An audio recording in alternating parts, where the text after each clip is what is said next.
Hi, I'm Pam Damour, the Decorating Diva, and I have to tell you, years ago in my workroom, when my staff would make welt cord, if they were doing a big project like several window treatments or a slip cover or upholstery, after the project, we literally had a laundry basket full of leftover welt cord. And part of it was we didn't know how to calculate how much bias or how much welting we were going to make when we cut up a piece of fabric. So I developed the Continuous Bias Guide. The Continuous Bias Guide has directions on how to make continuous bias using a rectangle and not a square, which is different than what you'll find in magazines and online. But I also have my mathematical formulas so that you can calculate pretty much to the inch how much bias you're going to get. So we're going to test this. I've measured this fabric and I've calculated it's going to make about 112 inches of 2-inch bias. Just this little piece of fabric. Now 112 inches is a little over 3 yards, about 3 1/8 yards. Okay? So the first thing you're going to want to do is you're going to want to fold it over at a 45-degree angle, and then I would just press it down to put a little crease in there. The iron that I'm using is the Rowenta First Class Travel Iron today. And cut on that line. Then I flip it back where it was, okay? And I walk it over to the other side to make a parallelogram. Do you see the parallelogram? Okay, thought you didn't hear that, wouldn't hear that word again since high school geometry, huh? And you know what's really sad is remember when we were all in high school and we thought, who's ever going to use geometry? And we use it every day. So we're going to put these two edges together, sew them, and press that seam open and flat. I have a piece already prepared here. Okay, it's pressed open and flat, parallelogram. Then what we want to do is we're going to want to sew these two straight grain edges together. Okay, now when you bring those together, yeah, they look like they don't work. I know. But what you're going to do is you're going to angle them like this so they actually do work. Bring them together like this, and now the straight grain edges are coming together. Do you see that? But if you just sew this together like this, where they start like this at the top, you're not going to have a place to start and cut your bias when you're cutting it, because you want to cut it in a spiral fashion.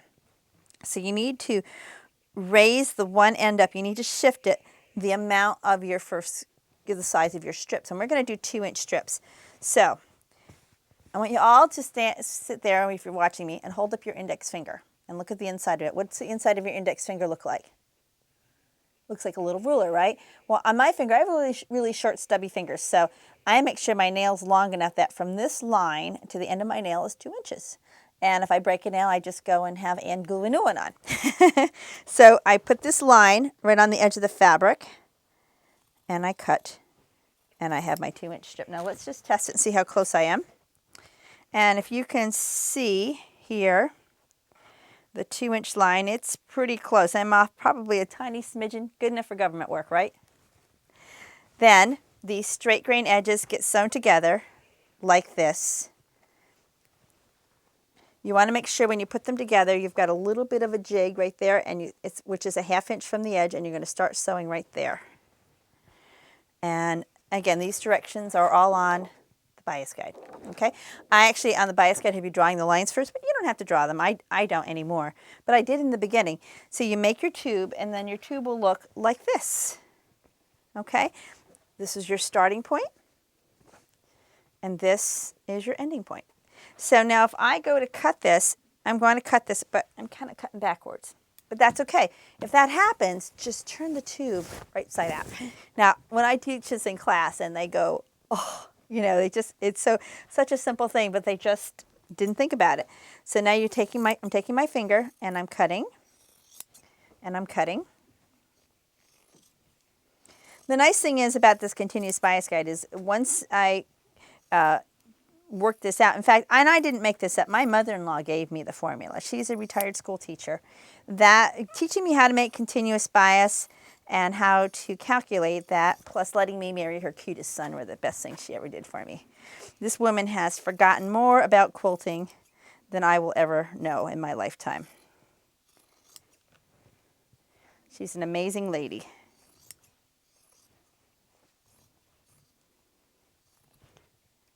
And at the end, you may have a little bit of unevenness, but that sometimes happens, and that's okay.